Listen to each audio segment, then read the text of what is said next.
أعوذ بالله من الشيطان الرجيم. بسم الله الرحمن الرحيم. ألف لام را كتاب أنزلناه إليك لتخرج الناس من الظلمات إلى النور بإذن ربهم إلى صراط العزيز الحميد. اس سورت کا نام سورۃ ابراہیم ہے اور اس کے اندر 52 آیتیں ہیں اور 7 رکوع ہیں. اللہ تبارک و تعالیٰ اس سورت کی پہلی آیت میں یہ بیان فرماتا ہے کتاب انزلناہ الیک لتخرج الناس من الظلمات الی النور.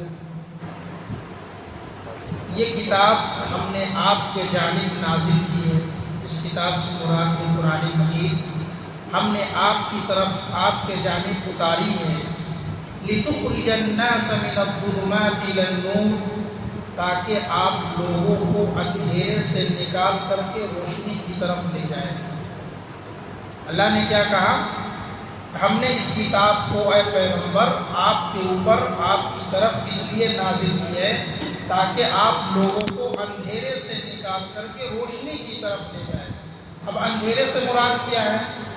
تاریکی جس کو اندھیرا کہتے ہیں، رات والا اندھیرا. تو اس میں رات سے اندھیرے سے مراد یہاں دراصل یہ ہے کہ انسان کو شرک و بدعت سے نکالنا، گناہوں سے معصیتوں سے نکالنا اور اسے ہدایت کی طرف لے جانا، رہنمائی کی طرف لے جانا. یہ اب آپ کی ذمہ داری ہے کہ لوگوں کو اس راستے پہ لائے، لوگوں کو وہ راستہ بتائے. دیکھو یہ پیغمبر کا کام ہے صرف بتانا. ہدایت کا راستہ پیغمبر بتا سکتے ہیں لیکن پیغمبر ہدایت نہیں دے سکتے. اگر کسی کو ہدایت ملتی ہے تو یہ ہدایت اللہ کے جانب سے ہوتی ہے، اللہ کی مشیت سے ہوتی ہے. ورنہ پیغمبر کی تو خواہش ہوتی ہے، پیغمبر تو چاہتا ہی ہے کہ سارے لوگ ایمان لائیں. لیکن ایسا آپ نے سنا ہوگا بارہا، حضرت نوح علیہ السلام چاہتے تھے اپنے بیٹے کو وہ ایمان لے آئے لیکن نہیں ہوئی. پیغمبر کے چاہنے سے نہیں ہوتا. پیغمبر نے بہت کوشش کی کہ ہماری بیوی ایمان لائے، نہیں لائے. خود ہمارے نبی کے بارے میں آتا ہے کہ وہ خود چاہتے تھے کہ ہمارے چچا ابو طالب ایمان لائے، نہیں لا پائے. تو یہ ہدایت کیا پتہ چلتا ہے؟ ہدایت اللہ کے جانب سے ہوتی ہے. تو اللہ تعالیٰ نے اس آیت میں، اس سورت کی پہلی آیت میں ہی پیغمبر کو حکم دیا کہ اس کتاب کو نازل کرنے کا مقصد یہی ہے کہ آپ لوگوں کو اندھیروں سے اجالے کی طرف لائیں، روشنی کی طرف لائیں. اب دیکھو قرآن میں کئی جگہ پہ اس آیت کا بیان ہوا، اس مفہوم کا بیان ہوا. اللہ تعالیٰ سورۃ الحدید آیت نمبر 9 میں بھی بیان فرماتا ہے هُوَ الَّذِي يُنَزِّلُ عَلَىٰ عَبْدِهِ آيَاتٍ بَيِّنَاتٍ لِيُخْرِجَكُم مِّنَ الظُّلُمَاتِ إِلَى النُّورِ. اللہ کی ذات وہی ذات ہے جو اپنے بندے کے اوپر واضح آیتوں کو نازل کرتا ہے. لِيُخْرِجَكُم مِّنَ الظُّلُمَاتِ إِلَى النُّورِ، تاکہ وہ تمہیں اندھیروں سے نکال کر کے روشنی کی طرف لے جائے. پیغمبر کا یہی کام تھا، غلط راستے کو غلط بتا دینا اور صحیح راستے کی طرف رہنمائی کرنا. پیغمبر اسی لیے آتے تھے. اور اللہ تعالیٰ نے سورۃ البقرہ آیت نمبر 257 میں بھی اللہ نے اسی بات کو ذکر فرمایا کہ اللہ ولی الذین آمنوا یخرجهم من الظلمات الی النور. یہ آیت الکرسی کے فوراً بعد والی آیت ہے. اللہ نے کہا کہ اللہ ولی، اللہ دوست ہے، الذین آمنوا، جو لوگ ایمان لائے، جو لوگ ایمان لائے ہیں، مومن ہیں، ان کا اللہ رب العالمین دوست ہے. یخرجہم من الظلمات الی النور، ایسے لوگوں کو اللہ اندھیروں سے نکال کر کے روشنی کی طرف لے جاتا ہے. جو اللہ کا دوست ہوتا ہے اللہ رب العالمین ایسے لوگوں کو اندھیروں سے نکال کر کے روشنی کی طرف لے جاتا ہے. سورہ بقرہ آیت نمبر 257 ہے. بِإِذْنِ رَبِّهِمْ إِلَىٰ صِرَاطِ الْعَزِيزِ الْحَمِيدِ. بِإِذْنِ رَبِّهِمْ، اور زبردست اور تعریف والے رب کی طرف، اپنے پروردگار کے حکم سے آپ ان کی طرف لے جائیں. یعنی یہ جو کام ہوگا یہ اللہ کے جانب سے ہی، اللہ کے حکم سے ہی یہ کام ہوگا. اللہ الذی لہ ما فی السماوات وما فی الارض وویل للکافرین من عذاب شدید. اللہ ہی کی ذات ہے، زمین آسمان میں جتنی بھی چیزیں ہیں وہ سب اللہ ہی کی ہے، کسی اور کا نہیں ہے. کوئی اور دعویٰ کر دے کہ یہ چیزیں ہماری ہیں، یہ چیزیں ہم نے بنائی، یہ غلط ہے. اللہ نے خود کہا زمین آسمان میں جتنی بھی چیزیں ہیں یہ سب ہماری ہی ہیں. وَوَيْلٌ لِّلْكَافِرِينَ مِنْ عَذَابٍ شَدِيدٍ، ہلاکت ہے کافروں کے لیے، بربادی ہے کافروں کے لیے، من عذاب شدید، اور سخت عذاب بھی ہے۔ لیکن دیکھو جہنم کا ایک نام ویل بھی ہے، کہ جہنم کا نام ہے ویل، اور یہاں پر ہلاکت کے معنی میں آیا ہے، یا تو ان کافروں کے لیے جہنم ہے، اور جہنم میں بھی سخت عذاب ہے۔ جہنم تو اپنے آپ میں ہی ایک عذاب ہے، لیکن جہنم میں کافروں کو سخت عذاب دیا جائے گا۔ یہ وعید ہے اللہ تعالیٰ کی جانب سے، ایک سختی کے بارے میں اللہ نے کہا عذاب تو جہنم میں ہوگا، لیکن اس جہنم میں بھی کافروں کو سخت عذاب دیا جائے گا۔ ایک ہے مار لگتی ہے، لیکن ایک ہے کہ زبردست مار لگتی ہے، ان دونوں میں فرق ہے۔ تو اللہ تعالیٰ کافروں کو تو جہنم میں پھینکے گا ہی، اور ساتھ ساتھ سخت عذاب بھی دے گا۔ الذین یستحبون الحیاۃ الدنیا علی الآخرہ ویصدون عن سبیل اللہ ویبغونها عوجا اولئک فی ضلال بعید۔ جو لوگ یستحبون الحیاۃ الدنیا، دنیا کی زندگی کو پسند کرتے ہیں، دنیا کی زندگی کو اپنے لیے محبوب بناتے ہیں، علی الآخرہ، آخرت کے مقابلے میں۔ بعض لوگ ہوتے ہیں کہتے ہیں ہمیں آخرت نہیں چاہیے، دنیا ہی چاہیے، ہمیں دنیا چاہیے، آخرت نہیں چاہیے، دنیا میں ہی مل جائے یہی کافی، کیونکہ ان کا یقین آخرت پہ نہیں ہوتا، انہیں پتہ ہی نہیں، سارے لوگوں کی طرح غیروں کی طرح ان کا بھی یقین ہے کہ اللہ ہمیں دوبارہ زندہ نہیں کرے گا۔ آخرت پہ جن کا یقین نہیں ہوتا وہی انسان تو غلط کام کرتا ہے۔ جنہیں آخرت پہ یقین ہوگا وہی انسان اپنے سامنے آخرت کو مد نظر رکھ کر کے زندگی گزارے گا۔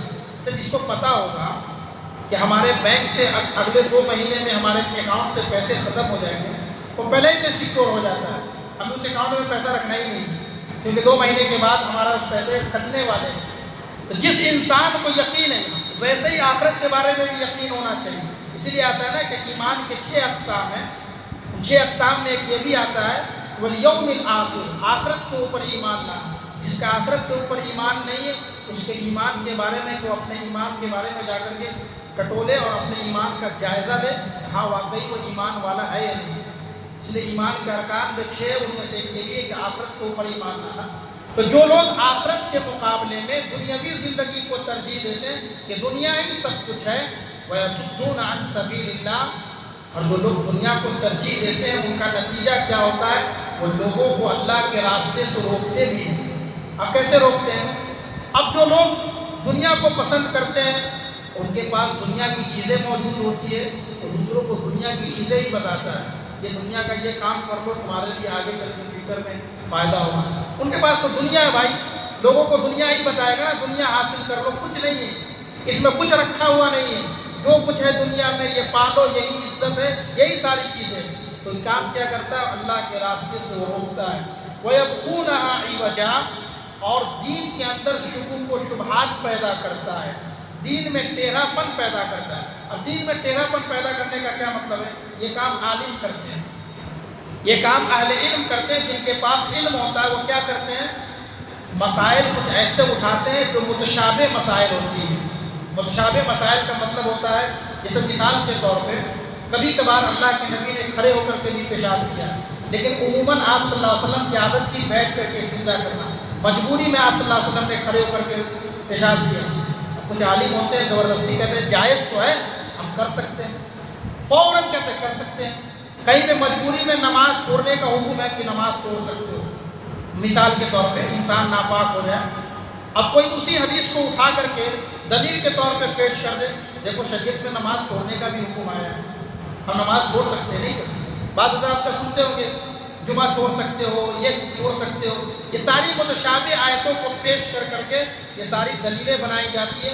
اور یہی بات اللہ نے کہا کہ وَيَبْغُونَهَا عِوَجًا، وہ دین کے اندر ٹیڑھا پن پیدا کرتے ہیں، لوگوں کے درمیان شکوک و شبہات پیدا کرتے ہیں، یہ صحیح نہیں وہ صحیح، اسی لیے انسان جو عوام ہوتی ہے وہ کنفیوز ہو جاتی ہے کون سا صحیح ہے، وہ کچھ بول رہے ہیں یہ کچھ بول رہے ہیں۔ تو یہ ایسے لوگ ہوتے ہیں جو دین کے اندر کجروی پیدا کرتے ہیں۔ بہت سارے لوگوں کا بھی آپ نے بیان سنا ہوگا یوٹیوب کے اوپر کہ انہوں نے تو یہاں تک کے بیان کیا ہے کہ کوئی نماز نہ بھی پڑھے، روزہ نہ بھی رکھے، تب بھی وہ جنت میں جائے گا، صرف اپنے دل سے وہ کہتے ہیں کہ اللہ اس کے رسول سے میں محبت کرتا ہوں، اور حدیث بھی کوٹ کرتے ہیں۔ آپ سوچو کہ صحابہ نے جو اللہ کے نبی سے محبت کا دعویٰ کیا ہے وہ بے نمازی رہے ہوں گے؟ ایسا بالکل بھی نہیں کہ وہ بے نمازی رہے ہوں۔ بے نمازی سے نبی کریم صلی اللہ علیہ وسلم کو سختی سے نفرت تھی۔ آپ صلی اللہ علیہ وسلم نے یہاں تک کہا تھا نماز تو پڑھنا چھوڑو، اگر کوئی گھر میں نماز پڑھتا ہے، مسجد میں نماز ہو رہی ہے، کوئی گھر میں نماز پڑھ رہا ہے جماعت چھوڑ کر کے، اللہ کے نبی نے حکم دیا کہ میں کسی کو کہتا کہ وہ مصلی پہ آ جائے اور میں ان گھروں میں آگ لگا دوں۔ دیکھو اللہ کے نبی ان گھروں میں آگ لگا رہے ہیں، نماز تو پڑھ رہے ہیں گھروں کے اندر، مسجد نہیں آ رہے ہیں، اس کی وجہ سے اللہ کے رسول نے کہا ان گھروں میں آگ لگا دیا جائے جو گھر میں نماز پڑھ رہے ہیں۔